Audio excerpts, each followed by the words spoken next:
The cheer off season is generally, like most sports, their off season, the athletes are training.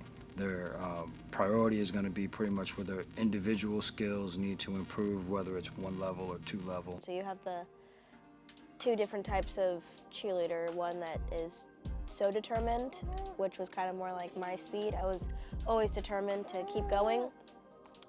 Or you have the ones who prefer to take that rest. Our evaluation process from last season to this season was a little different. We were basically signing up everybody that wanted to be a part of the program. This season we were a little bit more strategic about where kids were placed and how they affected the program based upon their individual training.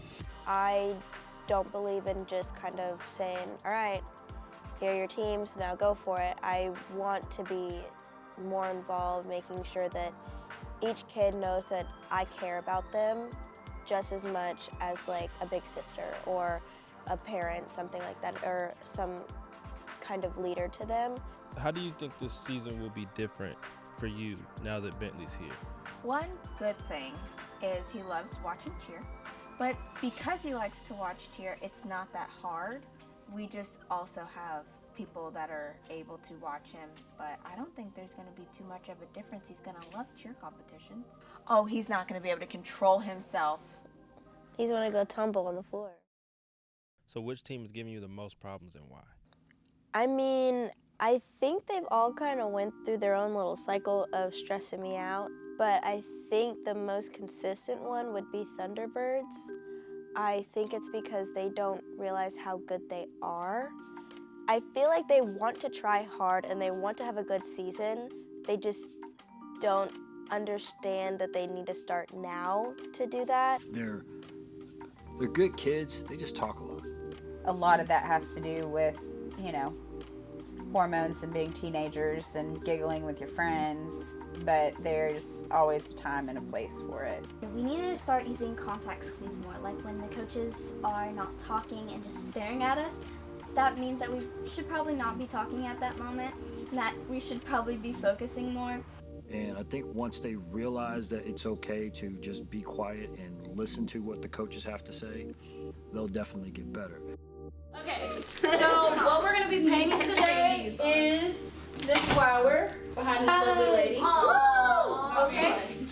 So the whole purpose of this is team building, and as you guys know, I'm sure you all have seen a flower before. Have you not? No. Okay. Well, if you haven't, I live under a rock. Me too. I figured. I live in a giant So if you look at the flower, every petal is different, right? But that's what makes the flower, right? Yeah. So each one of you guys is part of the team, right? And you have your main goal, which is to do great in everything that you do as a team. But if one petal is missing, everybody notices, right? So if you are looking at the flower, you would say, there's a petal missing. So as you guys look at each other, as you look at yourselves, know that you guys are all part of a bigger picture, right? Yeah. Right? Okay. How important are team bonding activities like that for Thunderbirds in particular? Well, before they had their paint party, they were very much separated. The old Thunderbirds were kind of like standoffish to all the newer kids, and it was very divided. Before our team bonding, we definitely had our little groups, our cliques. The returning Thunderbirds and then the new people, and then just all around we weren't really, we were a team, but we had our own little sections, They finally, I believe, just kind of started to love each other and like really understand each other, to the point now where I want them to stop talking to each other because they just talk about everything but what I need them to talk about. You get to know your teammates, you get to know their hot buttons and their cold buttons, the things that's going to make them be aggressive, the things that are going to make them pull away. And that way, when they're on the floor, they're working out together, they don't have to guess what's going to happen. They know what's going to happen, so they know how to help each other. It was a lot of fun. We had a theme, Shrek, and I painted myself green. Well, from my waist up, at least. and I was the only one who did that. I thought everyone was gonna go full out, but you know, just my personality. But the team bonding helped us realize that we're a team. It's like a sisterhood. We're a family. You know, we should be talking to everyone and not just people that we already know. And the whole point of painting that next petal on that flower, I use it as a reference all the time. I tell them, water each other's flower. You have to give your 100% so they can blossom, and they have to do the same for you. And I wanted them to have something tangible in their hands that each one of their teammates had laid their hand on to take home with them for the rest of the season and look at and have a piece of their teammates with them. Be that next petal on the big Thunderbird flower, and if you put in your 100%, it will create the picture, and it kind of gets them to remember that night for a second and how close they were and how they worked as a team to complete each painting, and they take it out on the floor. I think Danielle did great and with the paint party, and she definitely knows how to use her mama voice when she needs to. But she was wonderful because she was not anyone connected with the team. She was a impartial adult that they could be themselves around and not have to worry about what the coach is thinking and not have to worry about what mom and dad are thinking. And, you know, so she was the absolute perfect person with the patience to do it. And I don't think anybody else could have been as successful as she was. What's wrong with it? You got 30 seconds. I know. It's okay. Press for time. Just don't be stressed. Just Don't stress. do your best. Because you know when you go in a competition, you feel some pressure. Yes. Sometimes it's good. So that means that you might come out with a very creative petal if you feel like there's a lot of pressure right now. Well, because I knew Danielle before, so I definitely, you know, listened to her, but I feel like we were all just having a little bit too much fun and we were all kind of passing over her. But my mom stepped in and made us realize that, you know, she's an adult, we have to listen to her. And she was giving us some good advice. First things first, everybody should have a note card. Does everybody have a note card? Yes, ma'am. Yes, ma'am. Awesome. I want everybody to write one thing that they love about this team, the Thunderbirds. And on little note cards, we all wrote something that we loved about the team, and she read it to us, and it was a lot of fun. They came out so good. There are so many artistic children on that team. Some of the petals were beautiful. I was so surprised. And I just kept going around the room saying, oh my goodness, you can do that? That's amazing. I'm so proud of you.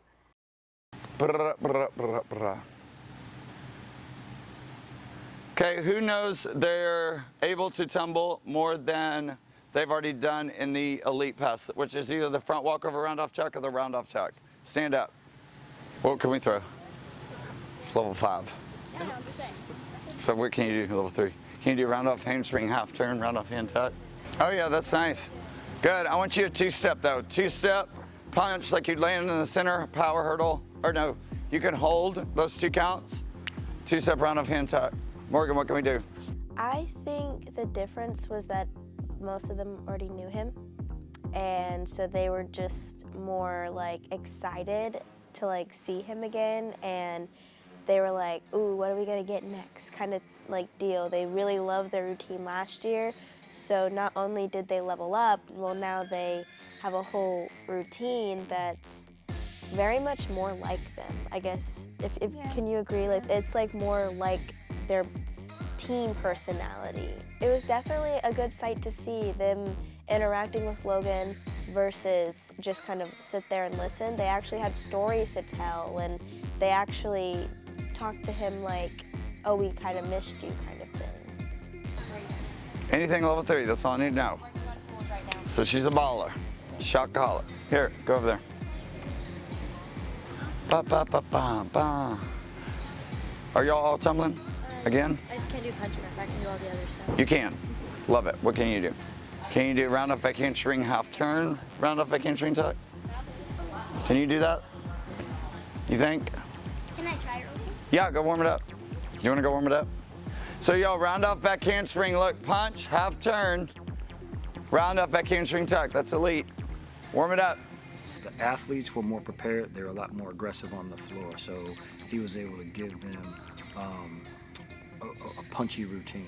a team with a purpose, or routine with a purpose, and it seemed like they were a lot more disciplined. So the interaction was really good. I liked how they blended with each other's styles. Okay, and then we're about to Tina Turner back here, just rolling, roll. Okay, so 5 and 6 and 7 and 8 and 1 hit 2, 3 hit 4. Okay, this is 5, open 6. Okay, you're gonna drop 7, 8. Boom. Okay, up 1, clean 2. Who have been your standout athletes and why? Wow. First on my list is going to be Shelby from Phoenix. I was thinking Shelby. I would say was Shelby. about to say Now, Shelby. She had a really, really major mental change from last season to this season. She's owning her responsibilities on the team. Her tumbling is excelled. We're really excited about what her possibilities are. she was on Phoenix last year, and with her family going through what they went through last year, she kept going. You know, she had a lot that she was dealing with personally. You know, with her dad and grandpa not necessarily being in the best health over the last 2 years. So I know that kept her out of the gym quite a bit. Now she's here, ready to go, and definitely putting in the work. Who was the one that was really powerful? Was it her?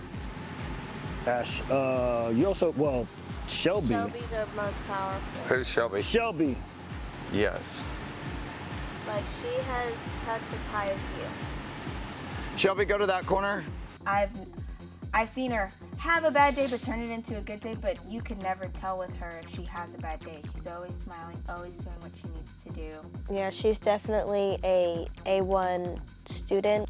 I could see her working on like fulls by the end of this season. Yeah. Who do you guys expect to make the most improvement in year 2? Cade. I can agree with that. They could. If you want Cade, I think he needs to chill. yeah, for now. Yeah. He's gonna already have a lot, Okay. right? And then it's always easy to add in a boom, and then if I come back and we watch Yeah. whatever, but I think that this is going to be Cade's time to get stronger physically and mentally. Because last year he came on to Phoenix in October, so also almost a full year, and he went from barely doing a cartwheel to now doing tucks, and he's realizing the pressure of having those skills physically and then mentally. I think that's where we're getting a little off, but I feel like throughout the season he's going to make that change and he's going to adapt, and he's going to be a really good athlete by the end of this season. As you guys are watching the routine, what is it from your vantage point that you are looking for when you're watching? If what he's asking them to do, if we're going to be able to reproduce it when he's gone, if it's going to be realistic based upon how many times those athletes can't actually execute that skill. Also, if we know that there's a skill that it's not strong enough, or the athlete's not strong enough, we can adjust it later. But what we don't want to do is get in the middle of that process, talk about it afterwards, and then come back and see if we can adjust it.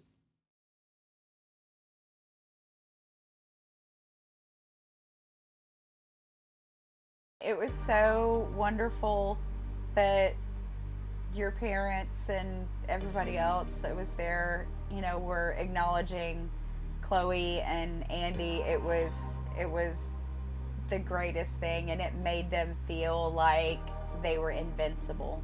It couldn't have been any better. And there was so much laughter and so much love and so much community, and it was beautiful. Friends and family, helping the kids, you know, be prepared for that, you know, their day. It was, you know, food and fun. Somebody get your friend. It's really on my head. Like, I can feel it. Wait. What's in there? A bottle.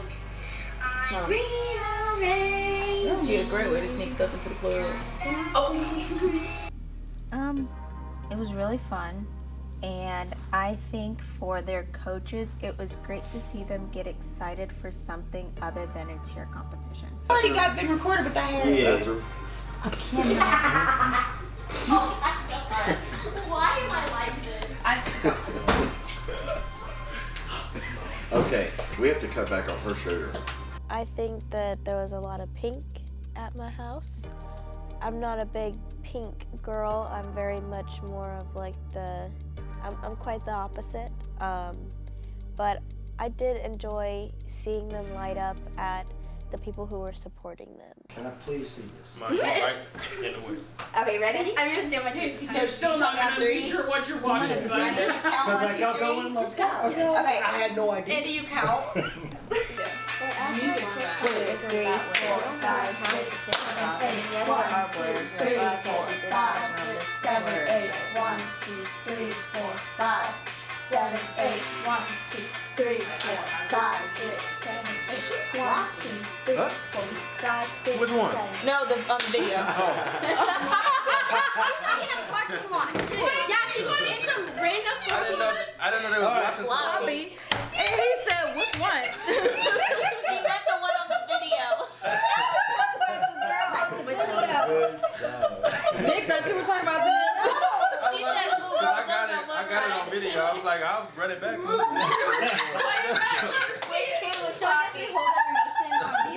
She did that step forward and she just threw her arms out and turned and she's like, I was like, what are you doing? It was definitely a lot of fun. Me and Chloe have bonded more ever since the pageant, and it was so much fun to feel acknowledged like that. So happy that they got chosen and they went all the way through and they made it as far as they did. And I think that they were genuinely happy with the send-off. That's their thing, and I think that because outsiders finally saw their thing and they saw how much we love and appreciate them and we wanted to support them, I think they felt the love right when they walked in. So I think the send-off was a nice way to show them that we have their backs. I felt amazing walking in there and seeing all that stuff that Danielle put up and that your mom and dad did for us. How do you get in trouble for I don't know. That is her attitude. Yeah. That is when I know she's getting attitude with me. She flares her nostrils. Don't flare your nostrils with me because I know she's getting too. Oh, so I know your tail. Poison. Yes. That's what it looked like to me. Do it, Annie. Poison. That girl is poison. Poison. I have no idea what's going on. I know, you have no clue. But it's really good. She's driving me out of my hands. That's what this routine really needs to be to. Yeah. And I'm gonna get on the board for the pageant and I'm gonna suggest that. This group has no sense. Like 0. I got dollars though. A cheer pageant is literally if a cheerleading competition got together and had a kid. And it was the most amazing thing that I've taken part in, because not only were they looking for, an awesome cheerleader, they were looking for the flip side of it, one that can be graceful, one that can be poised, one that, has, because that's what you get with interview, that's what you get with modeling. And they were, basically looking for the whole package. It was amazing because I was there with Chloe and I'm so grateful for her winning.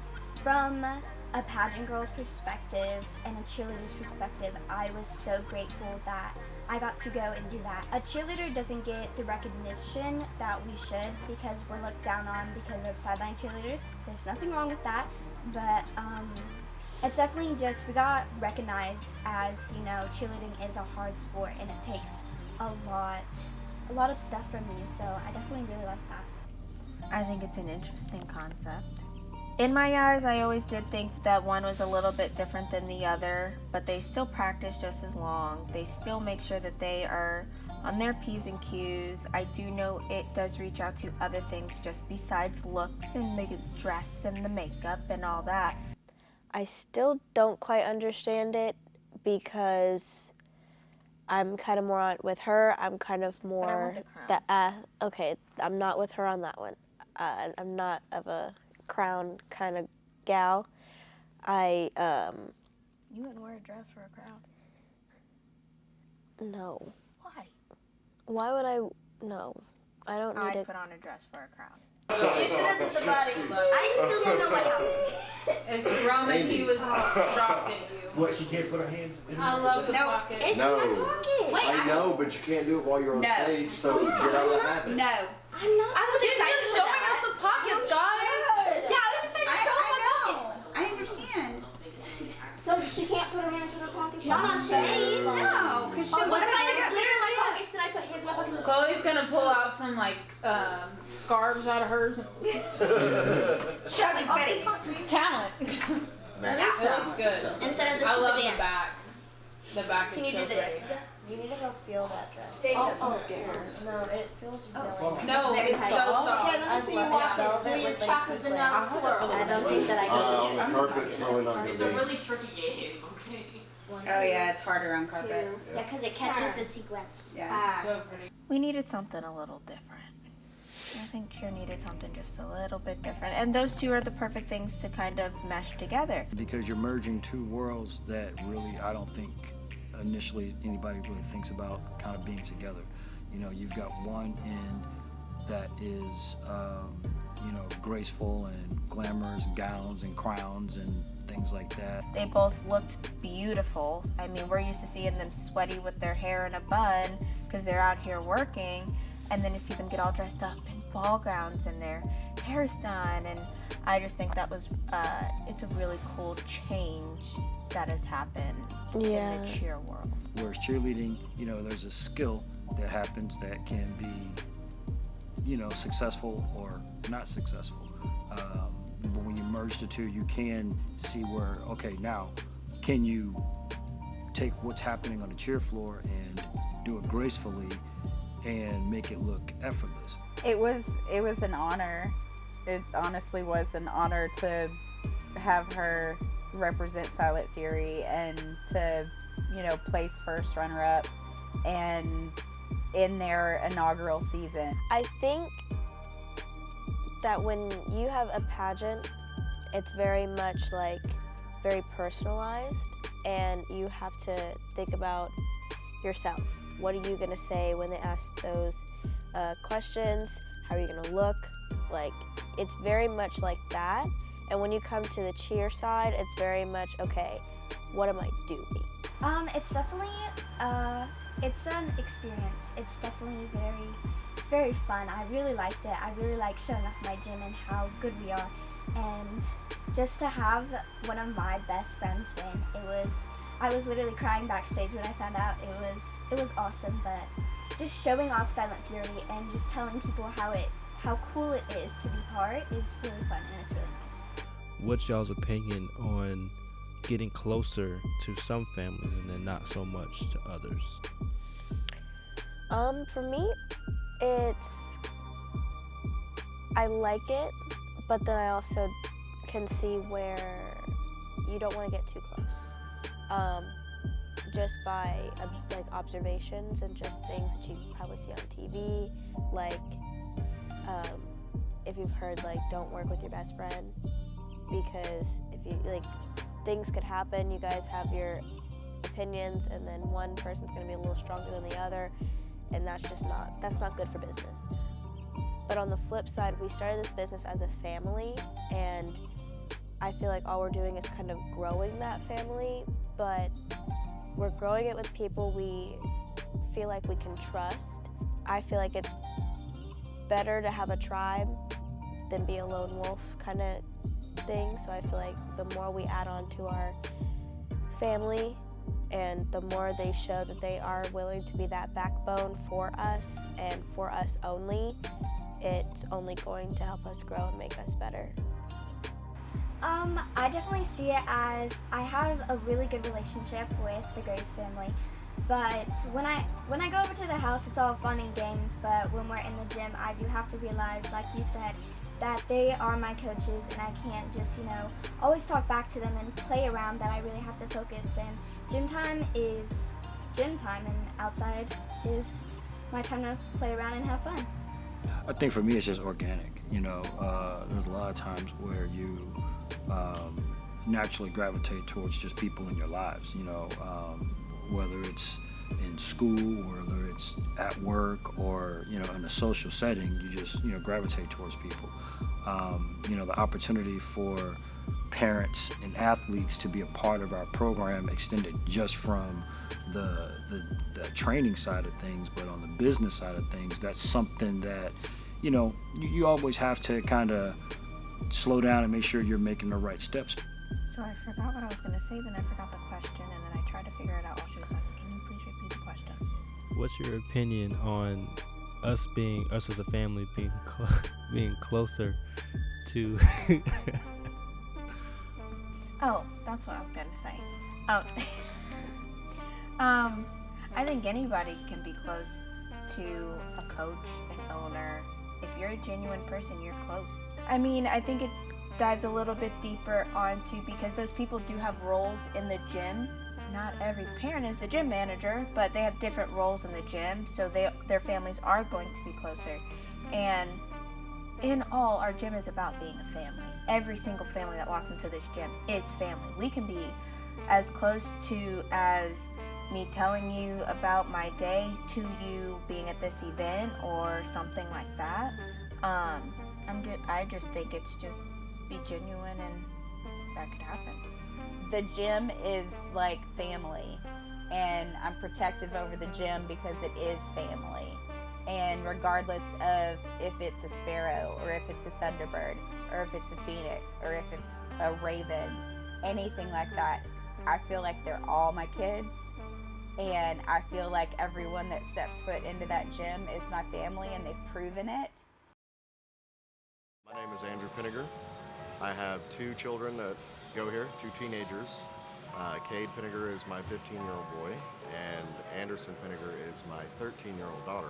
My husband doesn't ever do anything halfway, and he is going to absorb everything that he can about cheerleading, and he knows more than I know now. So my knowledge coming in is basically a -5 on a scale of 1 to 10. I didn't know anything about competitive cheer when we came here. Now I'm probably sitting about a 3 because there's still a lot I don't understand, but I'm here for the kids to support them and help them grow.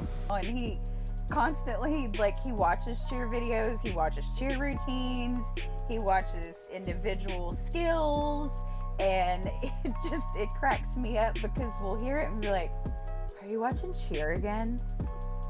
And so that everyone in the house is now fully all cheer all the time. What does being a cheer dad mean to you? It means supporting the kids. I happen to be lucky enough to have had jobs where I can come up here and be here for the kids, and I know a lot of people don't have that opportunity, so that may be one reason. I've always tried to be there and support the kids as much as possible because I know how much that means growing up to have a father figure that actually is involved in what your interests are. I told you I was going to have to wear waterproof mascara. I have watched both of my children grow into people that I am extremely proud to be their mom.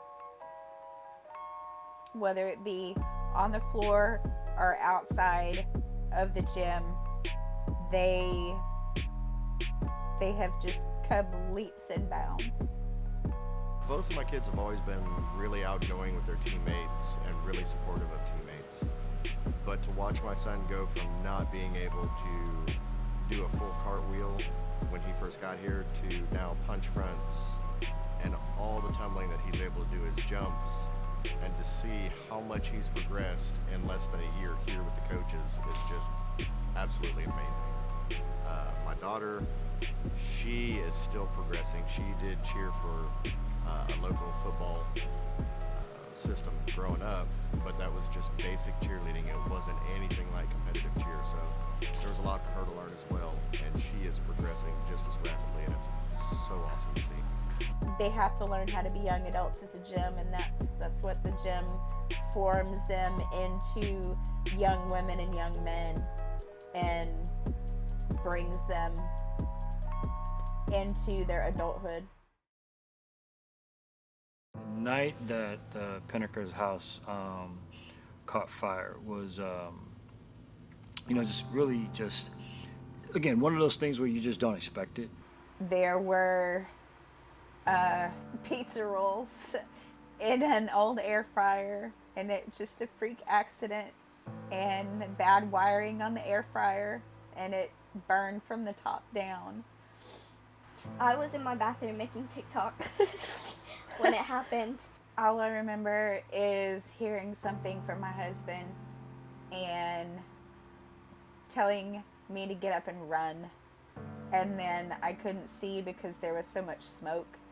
Cade, he doesn't scream. He's not the kind of person to like straight up cry or scream or do any of that. I mean, he's loud, but he won't, scream.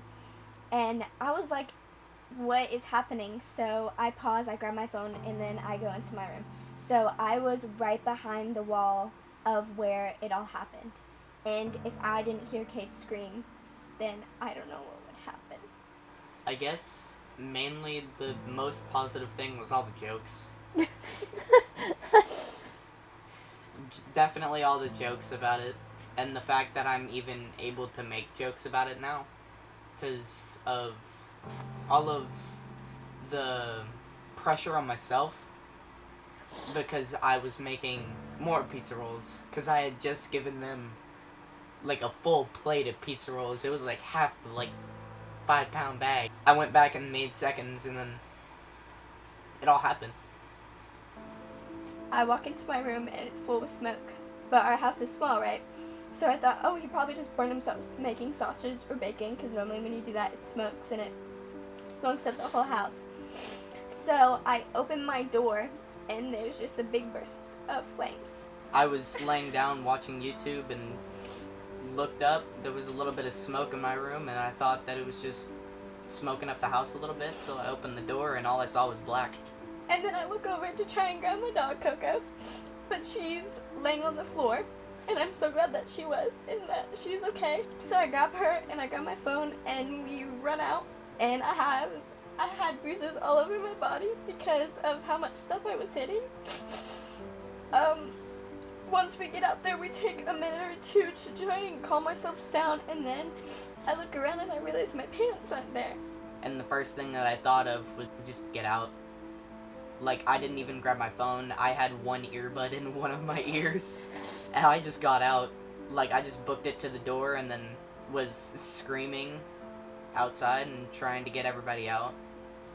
Once we get out there, we take a minute or two to try and calm ourselves down, and then I look around and I realize my parents aren't there. And I'm like, oh my god. So my parents have this big window, right, that goes to their room.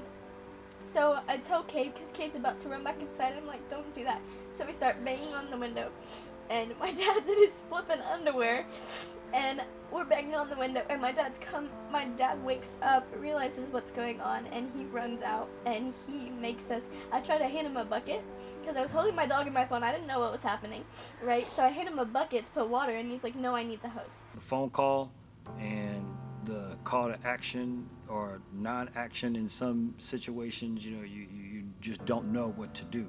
But with my wife, she's quick to react and respond to emergencies faster than most people that I know. So she was like, hey, we're coming over, we're taking the kids, you guys will help you deal with this situation. I called Mickey and I told her what was happening because I was just in utter shock and, needed my friend. And she said, excuse me, what? And then she said, I'm on my way, and hung up the phone. And, it was, early morning, somewhere between midnight and 2 a.m. So for us, it was just, a non-issue. We were up and running and going to help out, the whole house. And it wasn't just our house, you know, it was just everybody that was involved in their family that could help them, you know, save everything that they could and help them progress forward. To be able to make a phone call and have your family show up as quickly as they did, it made it to where I could breathe a little bit, because I couldn't even, it just wasn't real, and I couldn't wrap my mind around it. They've come to our rescue. They really have, after some stuff going on at the house. This last week has been, it's meant a lot to us. Just the support of the coach and the family showing up to help calm the kids down and opening their doors to us. And the things that they do for us is just absolutely amazing, besides what goes on at the gym. It really helped Kate and Andy, because at that time, Drew and I could not, we were in shock too. And we were trying to calm them down and all we could do is hug them. And having Mickey and Kennedy and Angelo there is the only thing that calmed them down. Is having that stability.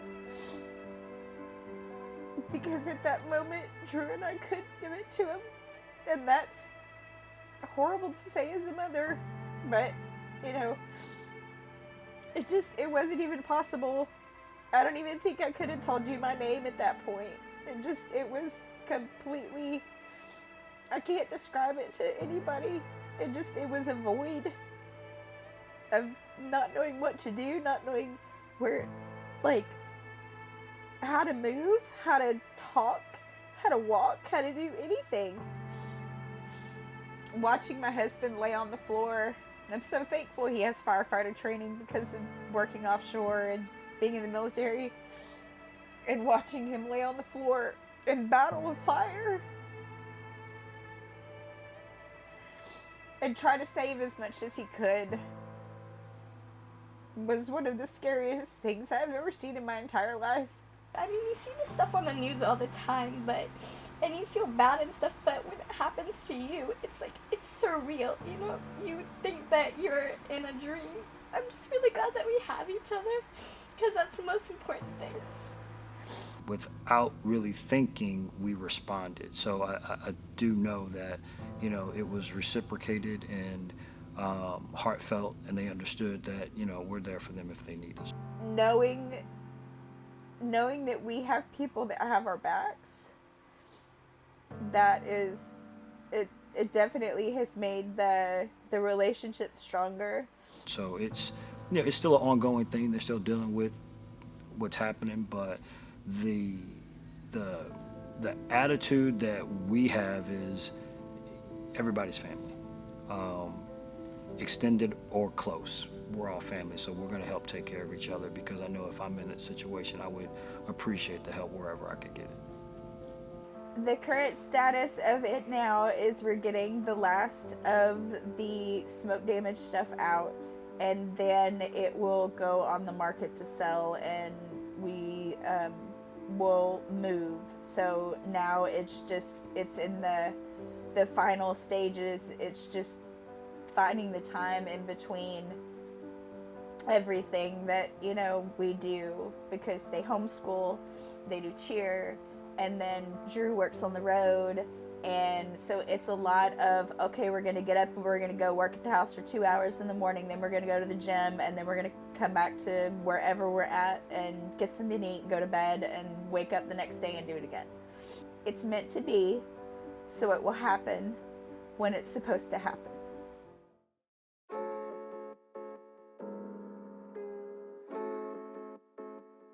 Coach Angelo was like, it's okay. That's not a problem. Do not worry about that. She has a place here when she's ready.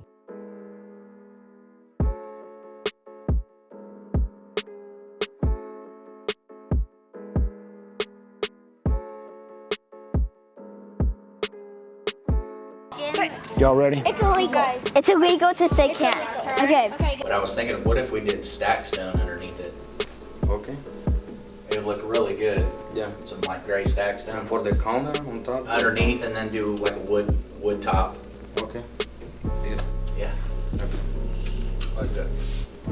Yeah, it'll definitely flow. I mean, this is gonna completely open everything up. Oh yeah, for sure. They'll be happy. That's what we need. Happy parents.